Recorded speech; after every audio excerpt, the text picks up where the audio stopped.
Pada masa jahiliyah dulu, ada seorang raja bernama Habib bin Malik yang tinggal di Syam. Dia adalah seorang penyembah berhala yang fanatik dan juga membenci agama yang dibawa oleh Rasulullah. Pada suatu hari, Abu Jahal menulis surat untuk Raja Habib perihal Rasulullah. Surat itu membuat Raja Habib penasaran dan ingin bertemu dengan Rasulullah. Kemudian ia membalas surat tersebut kalau ia akan berkunjung ke Mekah. Pada hari yang telah ditentukan, berangkatlah raja dengan membawa 10.000 orang lainnya ke Mekah. Sampai di desa Abtah dekat Mekah, Raja Habib mengirim utusan untuk memberitahu Abu Jahal bahwa ia telah sampai di perbatasan Mekah. Maka disambutlah Raja Habib oleh Abu Jahal dan para pembesar Quraisy lainnya. Setelah bertemu Abu Ahal, Raja Habib bertanya, "Seperti apa Muhammad itu?" Abu Jahal kemudian menjawab, "Sebaiknya Tuan tanyakan pada Bani Hashim." Salah seorang Bani Hashim menjelaskan, di masa kecilnya, Muhammad adalah anak yang bisa dipercaya, jujur, dan baik budi. Tapi, sejak berusia 40 tahun, ia mulai menyebarkan agama baru, menghina dan menyepelekan Tuhan-Tuhan kami. Ia menyebarkan agama yang bertentangan dengan agama warisan nenek moyang kami. Raja Habib makin penasaran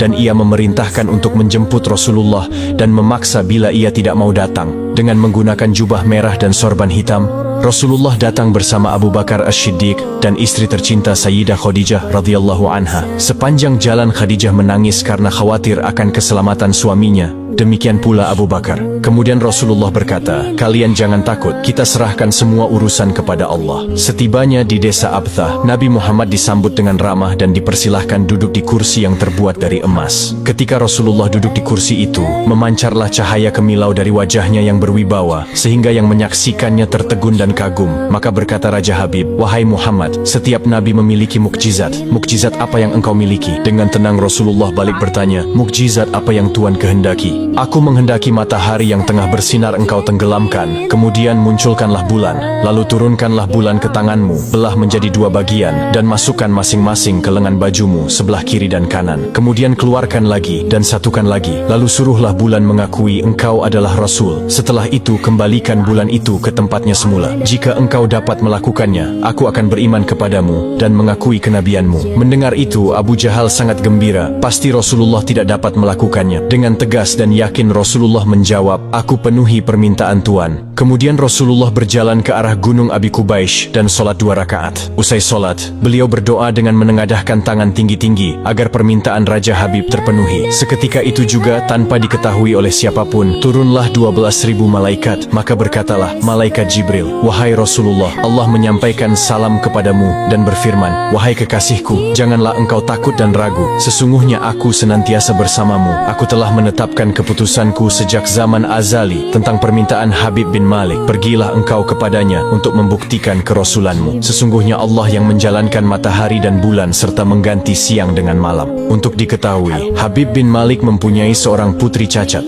tidak memiliki kaki dan tangan, kemudian matanya buta. Allah menyembuhkan anak itu sehingga bisa berjalan, meraba dan melihat. Lalu bergegaslah Rasulullah turun menjumpai orang kafir Quraisy. Sementara bias cahaya kenabian yang memantul dari wajahnya semakin bersinar. Ketika itu matahari telah beranjak senja. Matahari hampir tenggelam sehingga suasananya remang-remang. Tak lama kemudian Rasulullah berdoa agar bulan segera terbit. Maka terbitlah bulan dengan sinar yang benderang. Lalu dengan 2 jari Rasulullah mengisyaratkan agar bulan itu turun kepadanya.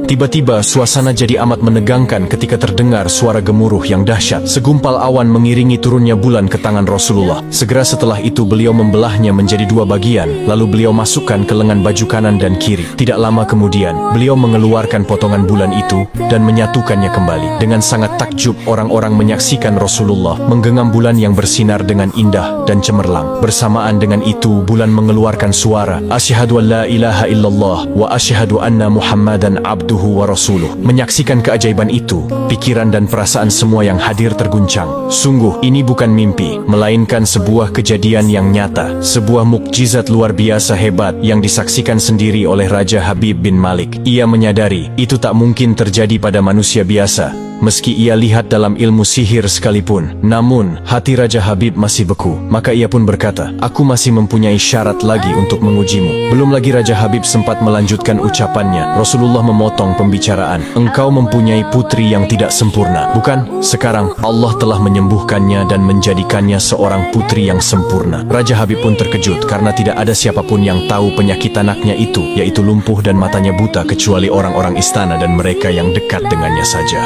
Mendengar itu, betapa gembiranya hati Raja Habib. Spontan ia pun berdiri dan berseru, "Hai penduduk Mekah, kalian yang telah beriman jangan kembali kafir, karena tidak ada lagi yang perlu diragukan. Ketahuilah, sesungguhnya aku bersaksi, tiada Tuhan selain Allah dan tiada sekutu baginya. Dan aku bersaksi sesungguhnya Muhammad adalah utusan dan hambanya." Melihat semua itu, Abu Jahal jengkel dan marah. Dengan emosi dia berkata kepada Raja Habib, "Wahai Raja Habib, engkau beriman kepada tukang sihir ini hanya karena menyaksikan kehebatan sihirnya?" Namun Raja Habib tidak menghiraukannya dan berkemas untuk pulang. Sampai di pintu gerbang istana, putrinya yang sudah sempurna menyambutnya sambil mengucapkan 2 kalimat syahadat. Tentu saja Raja Habib terkejut. "Wahai putriku, dari mana kamu mengetahui ucapan itu? Siapa yang mengajarimu?" "Aku bermimpi didatangi seorang lelaki tampan rupawan yang memberitahu ayah telah memeluk Islam. Dia juga berkata, jika aku menjadi muslimah, anggota tubuhku akan lengkap. Tentu saja aku mau." Kemudian aku mengucapkan 2 kalimat syahadat. Maka seketika itu juga Raja Habib pun bersujud sebagai tanda syukur kepada Allah Subhanahu wa